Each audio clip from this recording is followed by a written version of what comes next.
I'm Lisa, 27, and I never pictured myself as the glue holding it all together.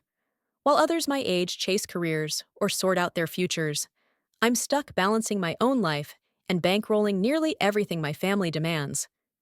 My phone buzzes, cutting through the hum of my overworked laptop fan. It's Mom, Carol, her voice crackling through like static on an old radio. Lisa, honey, Sophie's yoga bill came in today, $300 this month, she says, her tone soft but expectant. I pinch the bridge of my nose, the ache behind my eyes pulsing harder. I know you've already helped so much, but she trails off, and I can picture her twisting the cord of her ancient kitchen phone, gray curls bouncing as she waits.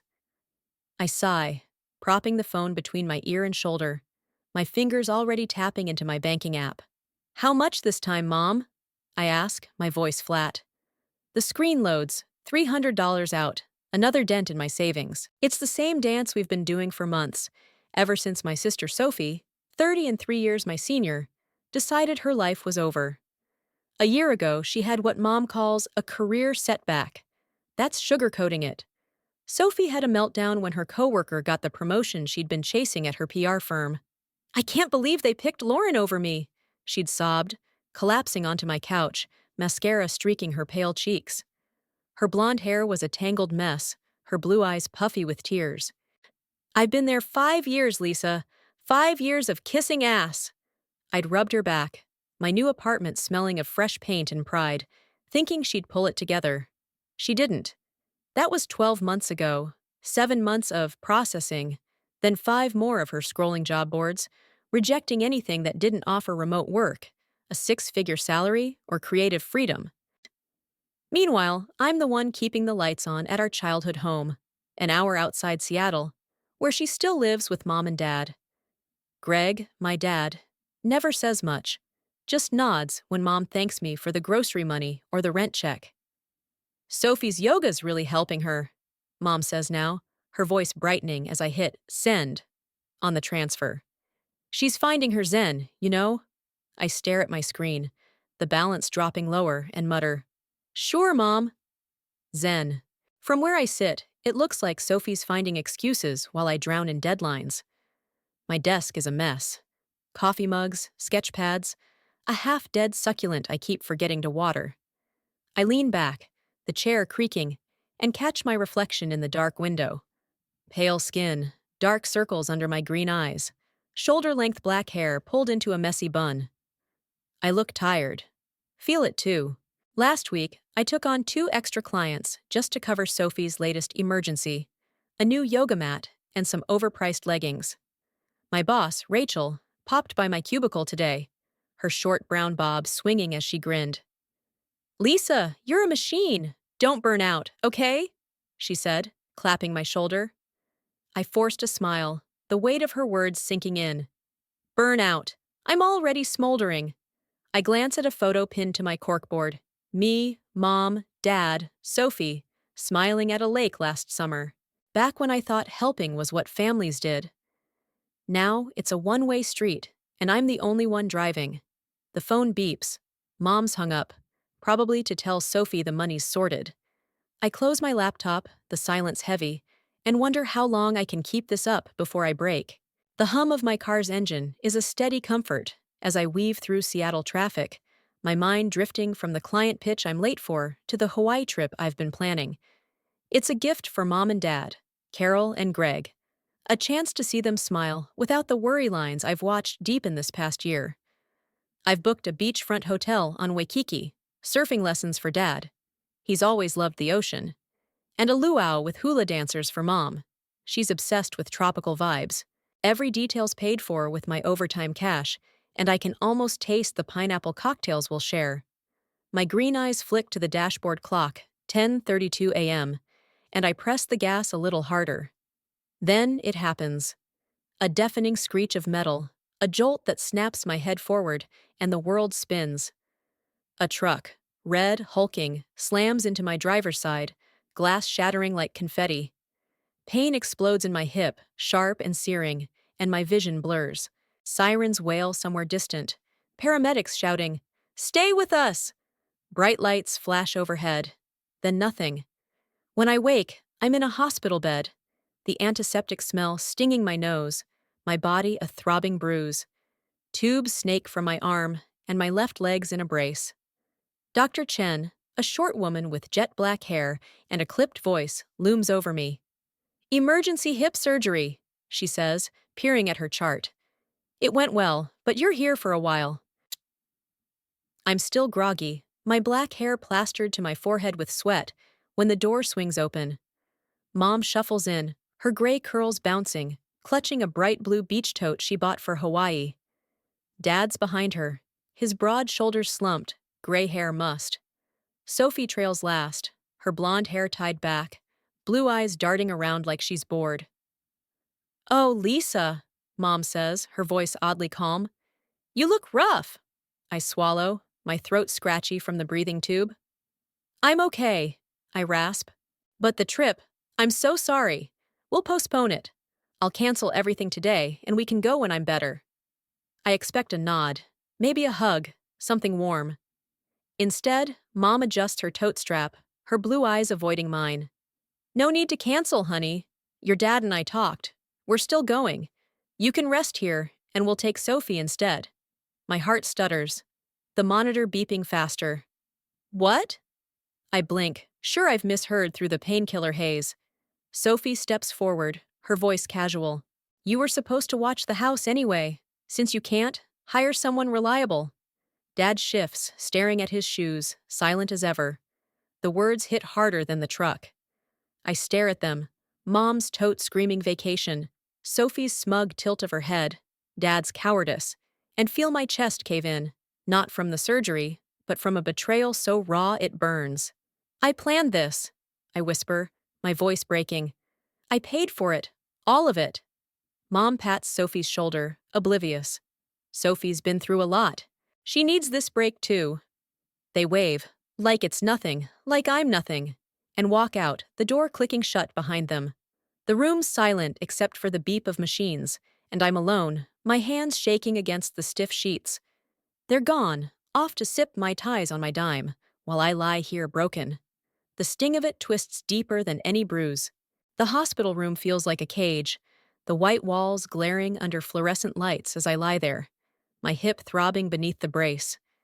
It's been hours since Mom, Dad, and Sophie walked out, their casual wave replaying in my head like a bad movie. My green eyes sting with unshed tears, but beneath the hurt, something hotter simmers. Anger, sharp and alive. They're sipping Mai Tais on Waikiki Beach right now, on my dime, while I'm stuck here, a broken mess. The thought twists my gut, and I fumble for my phone, tucked in a plastic bag of my belongings. My hands shake, the cracked screen lighting up with my old family photo, smiling faces I don't recognize anymore. I swipe it away, replacing it with a blank blue default. I open my email, fingers hovering over the Hawaii trip folder. Every confirmation stares back at me. Waikiki Beach Resort, surfing lessons, luau dinner, round-trip flights, all paid with my overtime sweat. My chest tightens, but I click cancel on the hotel first. A few taps, and the ocean view suite vanishes. Then the surfing package, Dad's dream, gone. The luau, Mom's tropical fantasy, erased. The flights?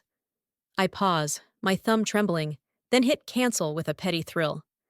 A rush washes over me, not quite joy, but close. Justice, maybe. They'll land in Hawaii with nothing but their suitcases, and Sophie's whining. Good. The door creaks, and Mia, my coworker, slips in, her short black ponytail swinging. She's 25, wiry, with warm brown eyes, and a grin that could melt ice. "Contraband," she whispers, holding up a cup of real coffee from the cafe downstairs. I laugh, the sound scratchy but real, and take it, the warmth seeping into my cold fingers. "You're a saint," I say, sipping. She plops into the chair, kicking her sneakers up. "Heard about the crash. Thought you'd need a pick-me-up. How are you holding up?" I hesitate, then spill it. The trip, the betrayal, the cancellations. Her jaw drops. "They ditched you? For Hawaii? That's low, even for Sophie." Before I can answer, Ethan and Tara burst in, My work buddies trailing chaos. Ethan's tall, 28, with messy blonde hair and hazel eyes, carrying a stack of magazines. Tara, 26, petite with curly red hair and gray eyes, holds a bag of cookies. "We're your recovery squad," Ethan declares, dumping the loot on my tray. Tara hugs me gently, mindful of my brace. Mia texted us, "You're not alone, Lisa." My throat tightens, their kindness a balm against the raw ache my family left. We chat, office gossip, my canceled trip, and I feel human again. My phone buzzes. Sophie, "How could you cancel everything? We're stuck at the airport." I smirk, silencing it. Mom's next. "Lisa, fix this. We're stranded." I don't reply. Jake, the nurse, strides in. Mid-30s, broad with dark hair and stern blue eyes. "Your phone's a symphony," he grumbles, snatching it. "No stress. You need rest." I nod, oddly relieved as he pockets it. Mia squeezes my hand. "They'll figure it out. You focus on you." The room settles, coffee warming my palms, and for the first time in hours, I breathe. They're stranded, and I'm not sorry. Maybe this is what fighting back feels like. Painful, but mine. 3 weeks drag by in the hospital, each day a blur of physical therapy and pain meds, my hip slowly knitting itself back together under the brace. I'm sitting up now, sipping lukewarm tea, when the door bangs open, a storm of rolling suitcases and sunburned faces bursting in. Mom, Carol, leads the charge, her gray curls wild, her floral blouse wrinkled from travel. Her blue eyes blaze as she drops her blue beach tote with a thud. "How dare you, Lisa!"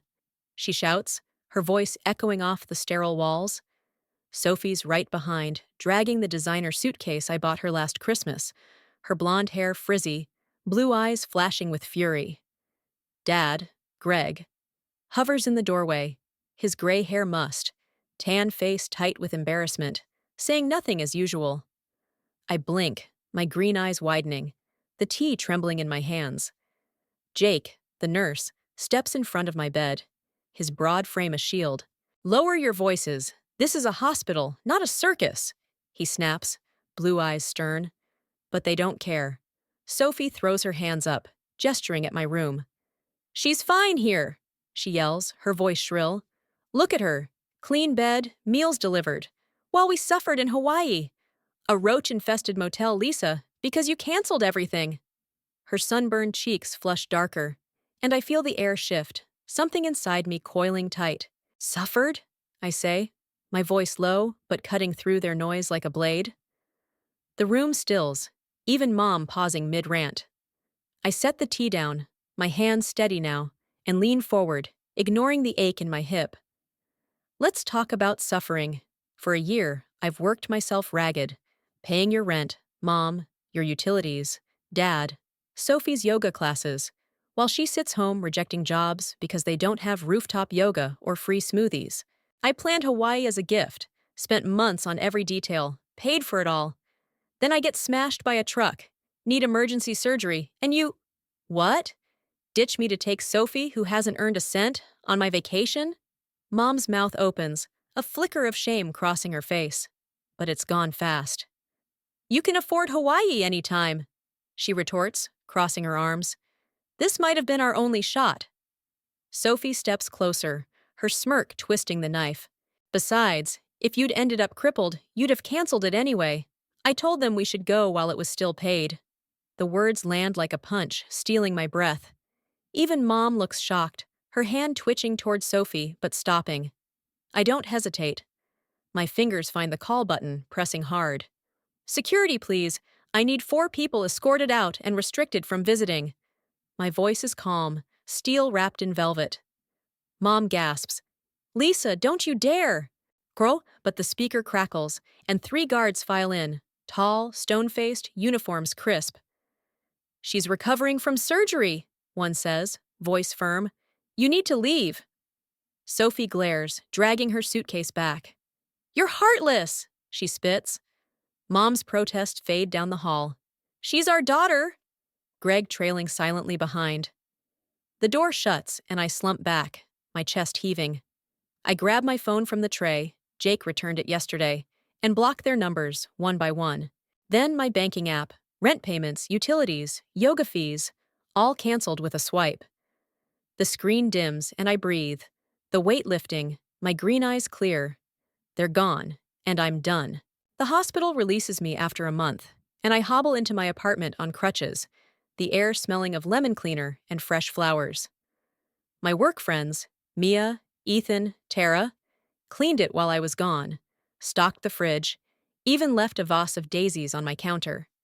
I drop onto my couch, the crutches clattering, and let out a breath I've held too long. My green eyes trace the space, my space, free of family demands. No buzzing phone, no guilt trips, just quiet.